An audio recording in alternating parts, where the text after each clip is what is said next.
Hoy vamos a hablar de la didáctica de la geografía, una ciencia que viene a provocar un saber en torno al aprendizaje y la enseñanza del estudiante, ¿no? El aprendizaje del estudiante y la enseñanza del docente.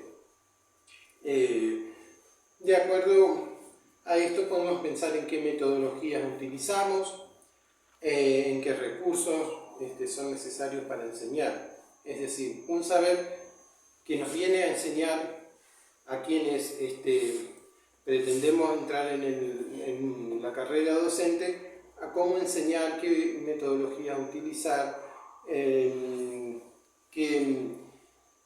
recursos podemos utilizar, qué objetivo tenemos con la enseñanza de la geografía, y qué estudiante pretendemos lograr, y también de alguna manera qué docente pretendemos ser. Esta disciplina, como la didáctica de la geografía, ha tenido un desarrollo histórico y ha tenido diferentes y diversas corrientes que han tenido una idea distinta acerca del estudio de la geografía. En principio, haciendo un recorrido histórico, hacemos referencia al enciclopedismo que se da a fines del siglo XVIII y principios mediados del XIX. Esta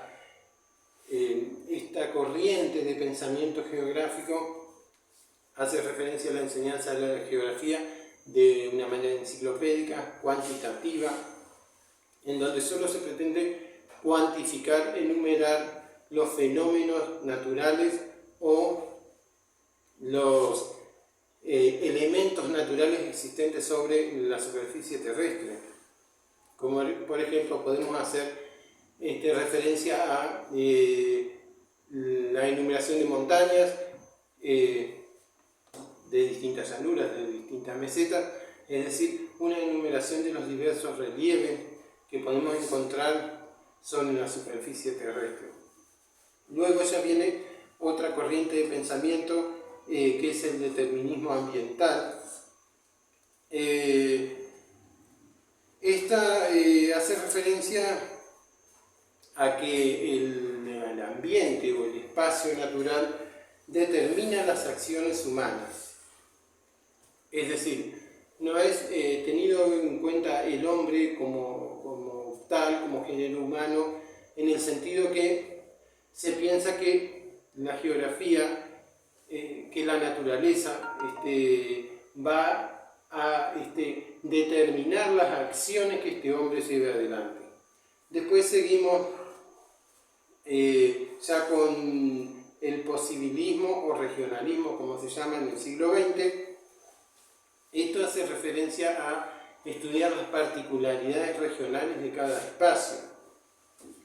Es decir, hacer un recorte de la realidad geográfica, de un recorte de los elementos de la naturaleza y estudiarlo de una manera más pormenorizada ya a nivel regional. Después tenemos otra corriente que es la corriente cuantitativa neopositivista, en la cual se buscan regularidades y modelos en el espacio, es decir, una idea que viene a renacer de aquel positivismo de la primera corriente que era enciclopédica, con la idea de buscar regularidades a modo de leyes naturales, ¿sí? Y modelos en el espacio existente. Luego ya venimos con la geografía de la percepción, en donde el espacio se toma como subjetivo. Es decir, se tienen en cuenta las imágenes mentales, los mapas mentales que cada individuo tiene del espacio en donde desarrolla sus actividades, su vida cotidiana, ¿sí? Es decir, cada uno se crea un mapa mental o una imagen del paisaje o del espacio en donde uno transcurre cotidianamente. Esta esta corriente en la década de 1960 aproximadamente se desarrolla, y finalmente a mediados de la década del 60 se desarrolla otra corriente geográfica que se denomina geografías radicales, que permanecen hasta la actualidad, en donde recién se empieza a tener en cuenta al espacio geográfico con la sociedad.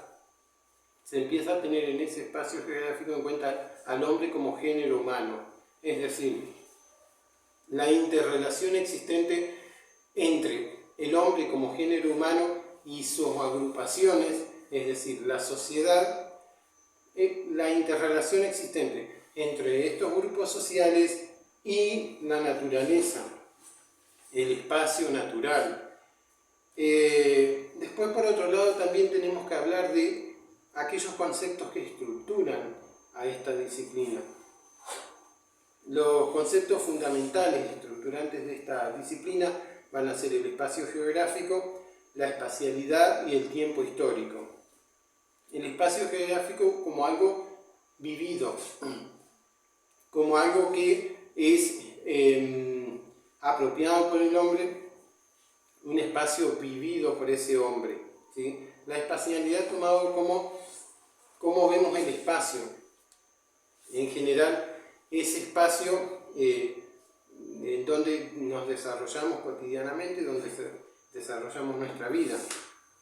Y el tiempo histórico infaltable en las ciencias sociales, teniendo en cuenta que debemos hacer referencia y tener en cuenta en qué tiempo histórico se han ido desarrollando las distintas acciones humanas y las distintas etapas que ha ido desarrollando el hombre, haciendo referencia, por ejemplo, desde los cazadores y recolectores hasta llegar a la actualidad, que pasamos por la etapa del hombre que desarrolla la agricultura, el hombre ya cuando comienza a urbanizar y con ello empieza a tener un impacto directo en la naturaleza con la deforestación de grandes espacios para crear esos espacios urbanos. Tenemos en cuenta la Edad Media, en donde se hace una división y desde aquel teocentrismo reinante vamos a pasar a un antropocentrismo, que es decir, hasta este momento Dios era el centro del mundo y de aquí en adelante el hombre es quien puede dominar a la naturaleza.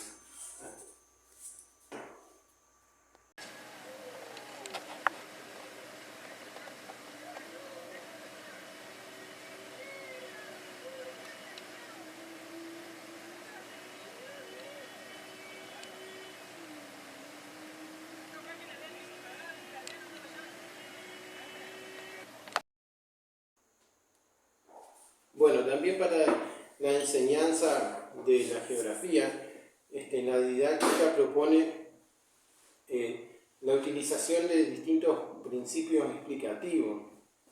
Por ejemplo, en las imágenes o videos uno puede analizarlo y enseñarlo desde la causalidad de un determinado fenómeno, es decir, las diversas causas que han provocado ese fenómeno. También es necesario ver la complejidad social en el cual se desarrolla este fenómeno o esta acción. Es necesario tener en cuenta la espacialidad, que ocurre en el espacio en donde transcurre todo este fenómeno o todo supongamos un desastre natural, ¿sí? El espacio geográfico, lógicamente, porque es el espacio utilizado, apropiado por la sociedad. Entonces, ver cómo este espacio geográfico reacciona frente también a las cuestiones humanas, teniendo en cuenta que el ambiente es una conjunción de cuestiones sociales, humanas y de cuestiones naturales. El tiempo histórico, como ya lo habíamos mencionado, también es importante porque tenemos que saber en qué tiempo histórico se pudo desarrollar un determinado fenómeno, una determinada acción humana. La multiperspectividad es necesaria tener en cuenta, es decir, analizar un fenómeno desde diversas perspectivas, que puede ser la inundación de acá de la ciudad de La Paz, analizada desde el aspecto político, desde el aspecto social, desde el aspecto natural, desde el aspecto ambiental. Hay una diversidad de perspectivas en las cuales se puede analizar un determinado fenómeno. El cambio y la continuidad, es decir, qué es lo que va cambiando con ese fenómeno, supongamos en la convivencia de la riqueza y la pobreza en un espacio urbano, qué cuestiones cambian y qué cuestiones continúan de lo que ya se había venido dando. Y finalmente las escalas de análisis, es decir, tener en cuenta una escala de análisis que puede ser desde lo local hacia lo provincial, regional, nacional, continental o mundial. Por otro lado, es necesario tener en cuenta la metodología renovada para enseñar la geografía, en donde es necesario tener en cuenta las ideas previas, el aprendizaje que sea significativo, el cambio conceptual con respecto a aquella geografía positivista, quizá enciclopedista, ahora a la nueva idea de enseñanza de la geografía, el conflicto cognitivo que es necesario provocar en el estudiante, es decir, a esos esquemas conceptuales que tiene en su mente, en su cabeza del alumno, el estudiante, provocar un conflicto cognitivo para que puedan entrar esos nuevos conocimientos.